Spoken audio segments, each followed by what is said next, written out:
Last year, Lethal Company took the gaming world by storm. A fresh, fun, and terrifying adventure through alien planets in an effort to please the company. Since its release, the game has been receiving plenty of updates to keep things fresh. In response, there have been even more of these Lethal-like games hitting the indie scene, each one having their own spin on the formula. I want to focus on one that caught my attention during the recent winter sale on Steam, mainly because it was so deeply discounted at $2.49 that I couldn't ignore it, so I bought myself and my friends a copy. Uh-oh. Oh damn, David's really getting the dick right now. He really is. And I'll be honest, I was nervous. Even though in recent years, many games that were or still are in early access have been actually really good, this one looked very early.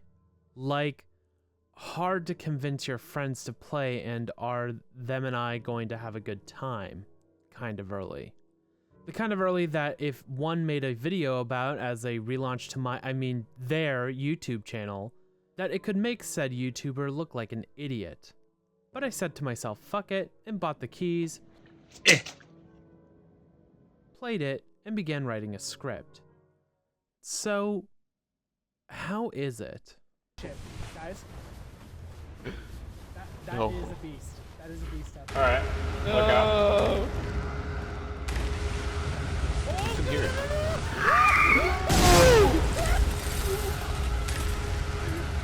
holy shit! Chris? Chris is dead again.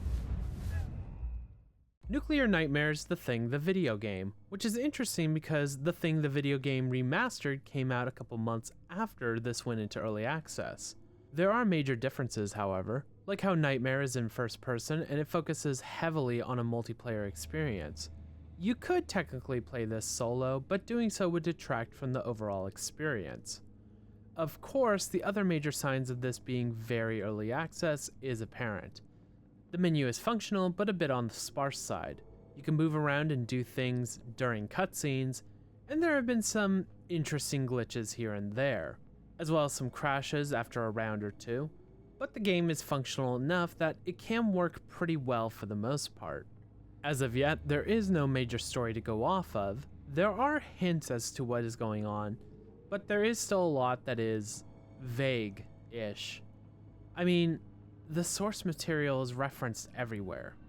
The simple version is that you and your friends are a team of US government agents sent to Antarctica to collect a minimum of 4 classified materials and extract before the government nukes the region. Simple. Unfortunately, Con Jarpender and Bob Rotten have other plans, so you'll need to defend yourselves appropriately, collect, survive, and extract in order to get paid. Before you even start the game, you have quite a lot of options available to you to make the game unique. These can be things like making the virus airborne, or having infection masses, the nuke coming in sooner or later, starting with radios, or even becoming a playable infected after every death. I like this a lot because it gives you a lot of control of how psychotic you want your game to be. Oh! Oh, Jesus! Oh! That guy's dead as fuck. Holy shit! Oh! Get away from the bugs! Ah! Get away from the bugs! I also strongly recommend playing the tutorial, because while you have the basics of having 5 item slots, a map, and understanding how cold works, you also have vehicles. You can find snowmobiles and, if you're lucky, even a helicopter. It's difficult to fly as you have to rely on this monitor in order to see, and you constantly have to keep alert on your roll since the wind is always fighting back. But it can transport the entire team if need be. Having a dedicated flyboy is invaluable. You're not gonna believe the way I fly this bitch. You're going to need both those vehicles as the map is massive. Sure, you can run to each station as there's no stamina bar, but you'll need to cover distance rather quickly in order to beat the nuke and the black goo virus. That's not something I came up with. That is the name of it at the moment. There's no denying that this game is quite beautiful and captures its inspiration brilliantly. You have this constant snowstorm that obscures visibility and even muffles your audio, including your microphones, thus making sure that sticking together as a team is important. The lighting is also quite mesmerizing. From the glow of a light stick to the sharp reds that illuminate the path markers or alarms, There's even a slight but noticeable blue filter that adds to the unsettling situation. Even in pitch black darkness or under the glow of a red marker, that blue is there. Nightmare is supposed to invoke the film itself, and it does so in a way where it feels familiar but fresh. It may be copying homework, but doing so in a way where it's not one-to-one and the teacher isn't going to fully notice. The details can even aid you in navigating the map and regrouping with your squad. Of course, there are the beacons leading from site to site. It's the main way of getting to the other locations, as going off trail will lead to a bad time. Uh-oh. Oh, Jesus Christ. They went crazy with it. If you are separated from your team at a location, you can rely on snow trails left behind other players. Even the little things like when you're in a vehicle and you turn your head, you can't fully look behind you, but you can see the outline of your jacket's hood. That's fairly accurate. Or how the sound of weapons can pierce through the volume of the storm so well, it can help teammates regroup. Even the audio has a lot of focus and care put into it. The crunch of the snow from travel, the drone of the alarms that go off when the local generator shuts down, the sounds of the trip mines being turned off, and of course, the local wildlife. Even the music can be unsettling. It's extremely similar to the beloved movies, but it has its own spin on it that makes it feel more like a homage rather than a straight ripoff.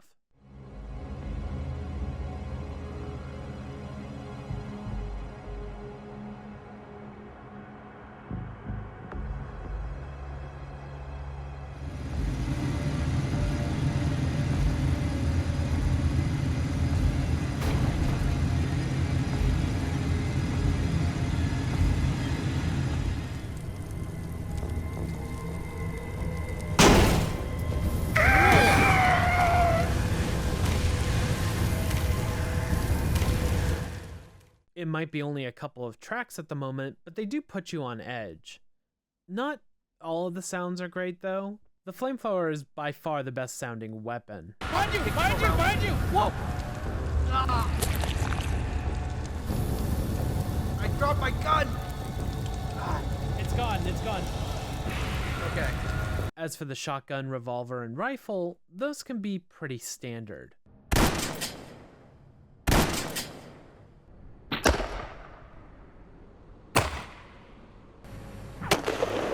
Paying attention is key. Getting lost can happen easily, and it's not just a space virus you have to worry about, as Mother Nature will remind you of that very quickly. You might have to stop and take shelter for a bit, but you'll have to be ready for anything. There are plenty of tools that can help you out. Pickaxes are great to bust through glass doors. Snipers are useful not only for defensive measures, but they are equipped with a scope that can pierce through the storm. Flare guns can be used to attack, but also alert your team where you are on the map. Vaccines, painkillers, motion detectors, whatever you can find in order to survive. You can even find huskies out there. They can be tamed and aid you in getting supplies or warning you about impending danger. If you and your team survive and extract in time, you will get paid. Using these points can get you fun things like new skins and emotes.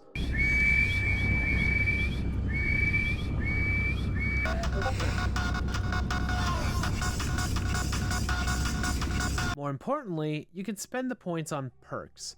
These perks can be both extremely powerful and detrimental to your progress, like being able to tame huskies without needing dog jerky, but having a 60% chance of them biting you. And you don't know if that dog was infected or not unless there's a testing kit nearby. Or having more fuel in your snowmobile, but it goes 50% slower. These perks don't apply immediately into the match. You'll have to find a literal perk cola machine that spits out one random perk that you own. So you may get lucky and roll the perk you most want, or you get one of your weaker perks. You can sell your perks so you can have your most desired perks show up in the machine more often, but you will be hindering your progress in the perk tree. Nuclear Nightmare does go beyond the usual tools though to aid you in your survival. For example, as mentioned, you can find infection testing kits throughout the map, so you can quickly identify who is infected and who isn't at the cost of some damage. If you are infected, you don't turn immediately, but you are on a time limit. You may have to initiate segregation or take one for the team. Wait, justice?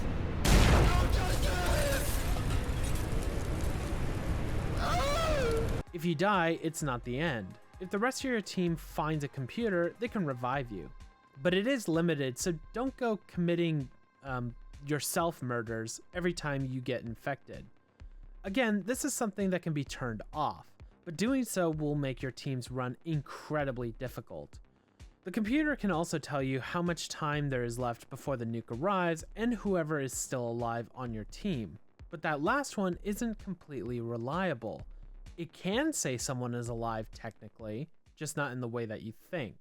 The virus is out there and is both incredibly terrifying and cheeky. I'm sticking with you, bud. Ah! Alright, sounds good. What the fuck? Get it off him! Oh! What is happening to me? It's in my mouth! It's in my mouth! It can appear in many forms, shapes, and sizes. What makes it incredibly unsettling is that if you're holding out somewhere, you might be surrounded by these black tendrils, as if it's feeling where you are, and if it does feel you, it will send one of its goons. They're also pretty tough to fight. You and your team might have to form a firing line in order to defend yourselves. Guns are great for taking down the monsters, but a flamethrower cleanser can fully eliminate any chance of contagion. Using the flamethrower as your main way of killing enemies might not be entirely smart to do, as the burn damage does take a minute and you can accidentally end up becoming a combo meal for the barbecue. Even if you kill it, the head might still try to run off so it can regenerate, so you're going to have to make sure that it is dead too. You can also use the environment to your advantage, like reactivating the trip mines to make your holdout shelter more effective. Door. In the default options, the virus is controlled by the AI, and it is pretty unpredictable. Sometimes you can go a full night without any interaction, and other times you might get absolutely assaulted.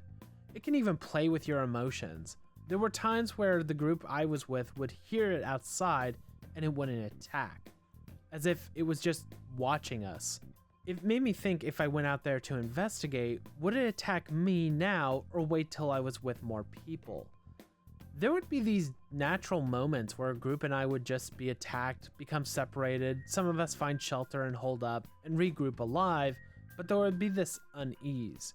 Have these people become infected? Do we let them in our shelter, which has the heater, or tell them to fuck off and find somewhere else to hide? But if they have supplies, do we keep them nearby? Is there a test kit close by and with vaccines at the ready? And do we have enough time for all of us to use the test kit? So much can happen in such little time. The tension never goes away. Safety is a concept, not absolute. And to be clear, the black goo virus truly is a virus. It has some level of intelligence, like how it will sometimes attack a working generator, but it won't be sounding and replicating one of your crewmates. Yet. It's amazing how even on default settings, each game can go incredibly differently. There was one game where we completed all 10 objectives. It wasn't easy. At one point, Brandon and I were on our own holding out. There was a point where in the night, we were attacked and Brandon took a direct hit. We didn't know for certain if he was infected or not, but we were close enough to the research lab, where you have to go under an MRI scan while infected. We could have stayed where we were and tried to find a vaccine, but again, we don't know when he was going to turn. So we found a snowmobile and dashed out in the middle of the night to the labs, got the power on, performed the scan, and got the objective complete. And I opted to use the other vaccine. Wait, don't. God! The two of us would go on to complete the other tasks around the western part of the map, while the others were on the east and northern parts. Collectively, the only way we all knew we were doing okay was because of the objectives being completed or a flare being dropped. Brandon and I had to take shelter a few times and hold our own, but neither of us got infected after that one incident. Once we saw the 10th and final objective complete, we then had to regroup with the others. The implication was that they were all the way up here in the north. Brandon and I were all the way down here. And again, you can't just make a beeline straight for the other locations. You have to follow the markers. We did get spun around and slightly lost around Base Camp 1.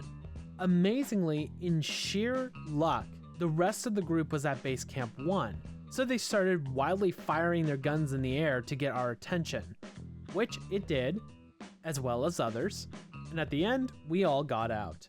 That was one of our most successful runs we've ever had. Everyone got out alive, all the objectives were complete, and we got a healthy payday. Then we decided to go again, same default settings applied, and it went disastrously. Vaccine here. Vaccine, got it. Tricky spot!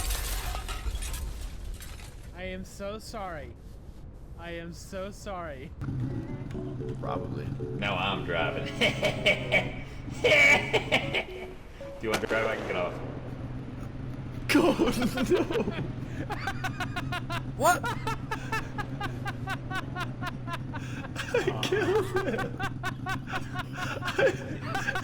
The gun usually shoots up.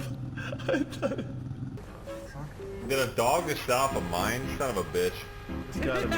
Wait, why is this on fire? No. The dog! The dog. Right. We are both So murderers. fucked up. You sent him to look for items and he killed him. Oh no. The dog is just being burned alive. They're upstairs. Hello. David's just lobbing grenades. What the fuck is going on, dude? What are we doing? Are we killing Yeah, dude, go to satellite. Research Yeah, center is you bad. see- Go to satellite. Oh, you have the Here we go. Oh my god, he's fucking gone! He's fucking gone! Are you turning it back on? No, it was on for me. Is it off? What are you looking at? The trip mine here. There's not a trip mine there. You know this game is early access, right? Wait, what happens if I turn it on and just run through it? Oh no. Well, okay, don't do that. Here, hold on. Hold my flamethrower, my maybe jerky. no. Wait, and my I should be able to walk through Alright, there. hold on. Dumb ways to die. So many dumb ways to die. So Justice turned a bomb from another dimension into one in our dimension. Oh, okay. Well, let me tell you, guess what, guys? I have 3 grenades. I'll go with David. That's fucked up. He killed a dog. I know, right? Where you guys going? You're gonna say I'm fucked up for killing a dog when you literally shot Chris in the head in cold blood. Yeah. Or are we meeting up with Brandon? Stop throwing. Get the fuck out of here. Oh shit! That's Don't worry. There's something here. This is a giant mountain, isn't it? It is a giant mountain. Fuck, man.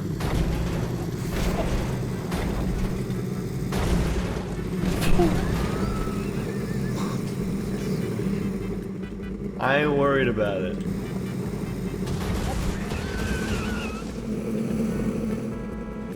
Oh my god, where are we? We're still going to the map. We're back. Didn't leave. Who's that? Who is that? Is What happened to David David? here? I don't know, dude. He was on the back of my snowmobile, and then he fucking disappeared.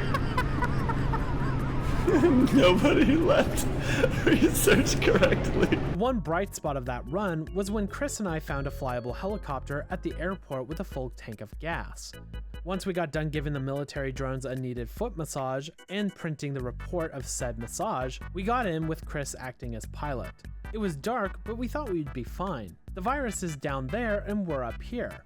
Unless we hit a mountain, we're gonna be in the clear. What the fuck? Oh, our fucking engine failed. Oh no!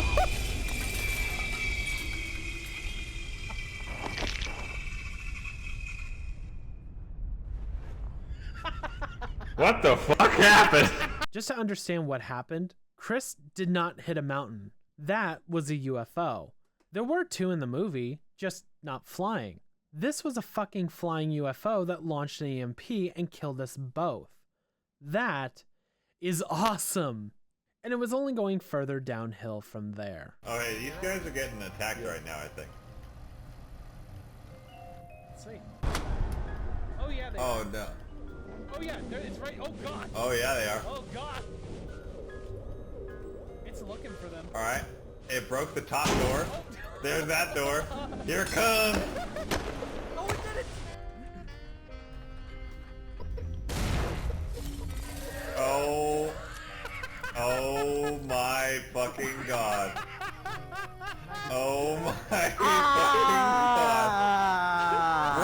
Justin is in fucking the top corner of the room. Look at his little nubby body in the top corner of the room. So I'm for sure infected. Let me drop my shit.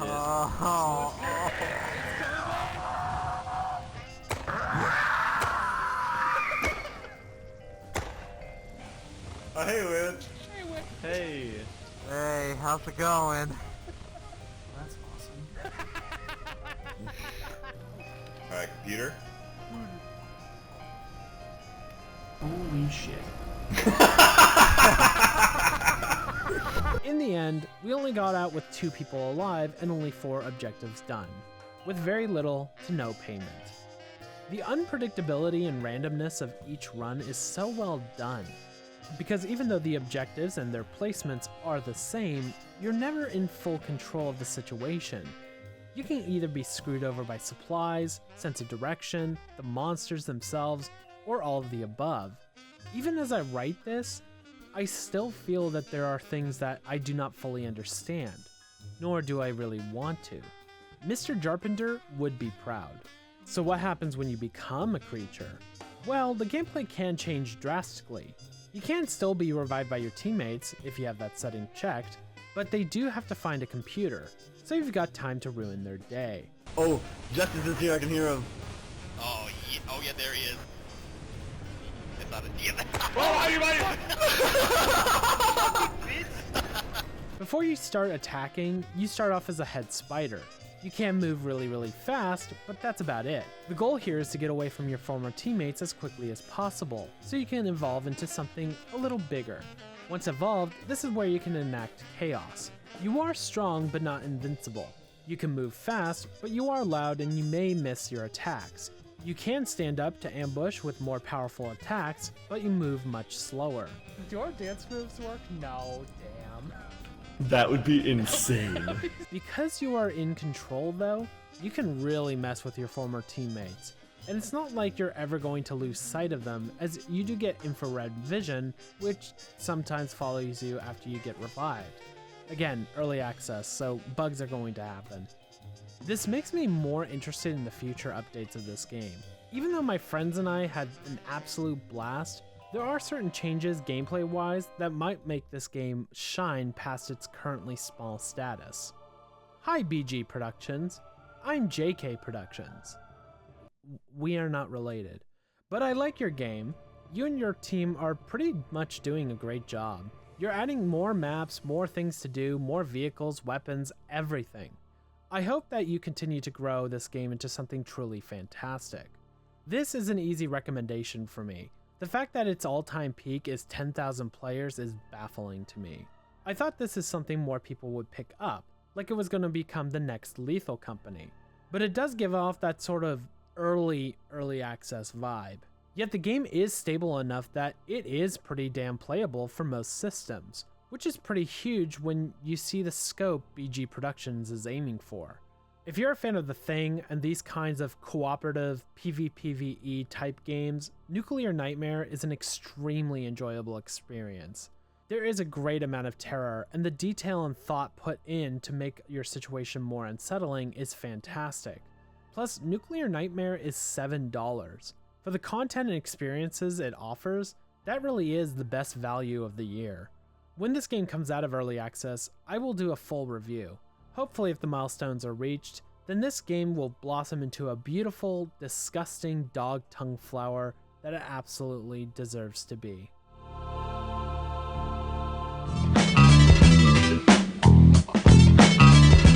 There is so much I want to tell and share, but there is something more important at the moment, and that is this. Sorry for the delay. A lot had and has been happening for the past several months that has taken priority as well as a toll on my being. I tried to make a video much sooner. I wanted to talk about Star Wars Outlaws, game length, Black Ops 6, live services, and even another game from Barking Dog Studios. But the days were so mentally tough on me that I kept hitting a brick wall when it came to something during production. I'm doing better now, and finally, after 10 gruesome months, I found that drive again.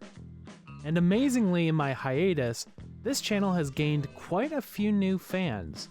To everyone, new and familiar, who has grown this channel to where it is despite my absence, thank you. More projects to come here, as well as a new season of Shambles, starting this Thursday, January 23rd. One more thing I want to mention.